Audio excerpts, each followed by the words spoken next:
dear students, this is our first unit. It has two parts, air pollution and noise pollution. Our first part, that's air pollution, it was already covered in our previous lectures, and the second part was remaining. Now in this lecture we will talk about noise pollution, what is noise pollution, how it is caused and what are its effects, and etc. Noise is basically an ignored pollutant. We don't know much about it, but it is a potentially bigger threat than we may think. It's not a mere nuisance, it's much more than that. At a conference on noise organized by European Commission in April 2017, it was regarded as the silent killer, potentially severe consequences on our physical and mental health, and yet its impacts remain unreported and underestimated. So what is noise? Noise is an unwanted sound, the sound which we do not want to hear, which irritates us, which makes us feel angry, or simply in a nutshell you can say any sound that disturbs our peace is noise. The word noise is derived from a Latin word nausea, which means sickness in which one feels like vomiting. Noise is the unpleasant and undesirable sound which leads to discomfort to human beings. Noise pollution is defined as regular exposure to elevated sound levels that may lead to adverse effects in humans or other living organisms. It's also known as sound pollution. Like air pollution and water pollution, noise pollution is also a growing global problem, but it has seriously grown in metro cities of developing countries. Guangzhou is a city in China. It has been ranked as having the worst levels of noise pollution in the world. And second is Delhi, the national capital of India. It is the second worst city with highest noise pollution levels in the world. This is followed by Cairo, Mumbai, Istanbul and Beijing, as the noise pollution in these cities have touched triple digits. Now you may be wondering, how do we calculate the sound levels? We measure the sound levels or the sound intensity in units called as decibels, and the instrument with the help of which we measure the sound levels or noise levels, it's called as a sound level meter or a noise level meter, or you may call it as a decibel meter also. This instrument, it is used to assess or calculate the sound levels by measuring sound pressure. This is how sound level meter looks like. The faintest sound which can be heard by human ear is 1 decibel. According to WHO, sound levels that are less than 70 decibels are not damaging to living organisms. We have different sort of sounds present in our environment, like rustling of leaves. They produce a sound levels of 20 to 30 decibels. Thunderclap, it produces a sound level up to 120 decibels. Wail of a siren, 120 to 140 decibels. A car can produce a sound level up to 70 decibels. Likewise, subway trains 90 to 115 decibels. An aeroplane taking off, it can produce 120 decibels. The normal talking range is 40 to 60 decibels. And if you are exposed for more than 8 hours to constant noise that's beyond 85 decibels, it may be hazardous. If you work for 8 hours daily in close proximity to a busy road or a highway, then you are very likely exposed to traffic noise pollution around 85 decibels, and 120 decibels can cause permanent hearing loss. So how is this noise pollution caused? What are its sources? First source is industries.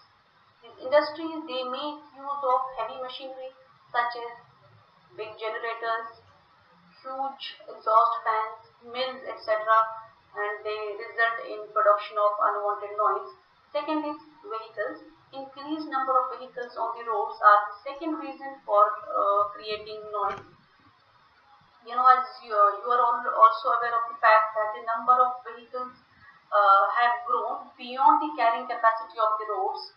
So the noise of engine, unnecessary usage of horns is adding to the noise pollution.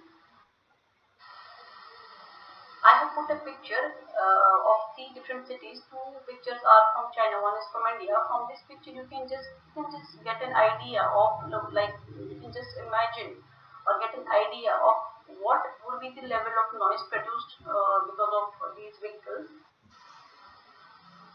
Events like weddings that make use of music or DJs, public gatherings, be it a political gathering or a religious gathering, making use of loudspeakers create noise pollution. Construction sites like mining, construction of buildings, etc., they add to the noise pollution. Railways and aircrafts, when an airplane is taking off or landing, it's creating a lot of noise, almost 120 decibel sound level. So what are the effects of noise pollution on human health? It can lead to hypertension. As you know, noise excites the heart. Too much noise means that the heart is also disturbed and ends up beating faster. That leads to increasing blood pressure levels.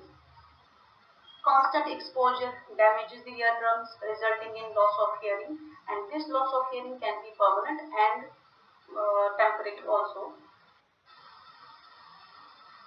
Noise pollution can lead to sleeping disorders. It hampers the sleep cycle that leads to irritation and uncomfortable state of mind.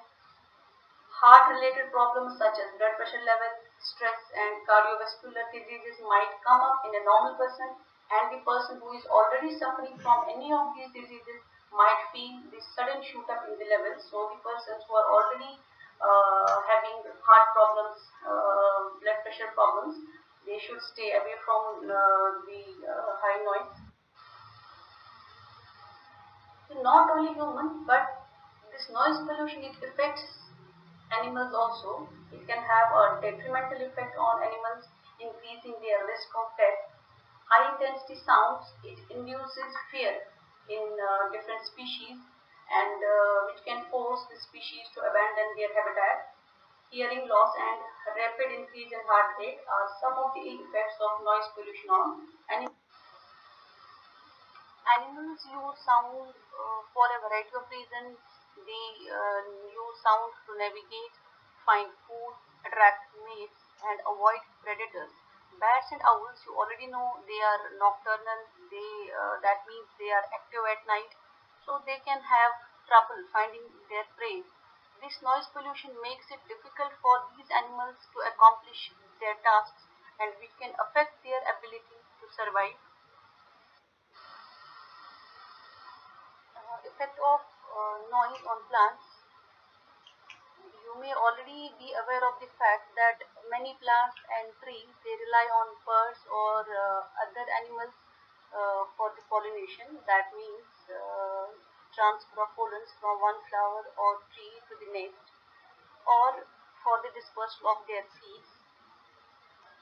But because of this noise, these birds and these animals, they have started adapting to their changing by changing their behavior, or they have started moving to some quieter locales or some quiet places, actually affecting the plant pollination.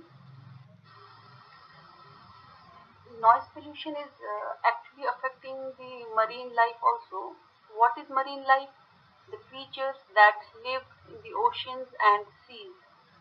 आपको पता है, जैसे humans के लिए site important है, वैसे ही under water creatures के लिए साउंड बहुत इम्पोर्टेंट है. And this increasing noise is not only affecting animals on land, but it is also becoming a problem for the species, for the creatures that live in the oceans. We have almost 50,000, more than 50,000 container ships that sail every day around the world.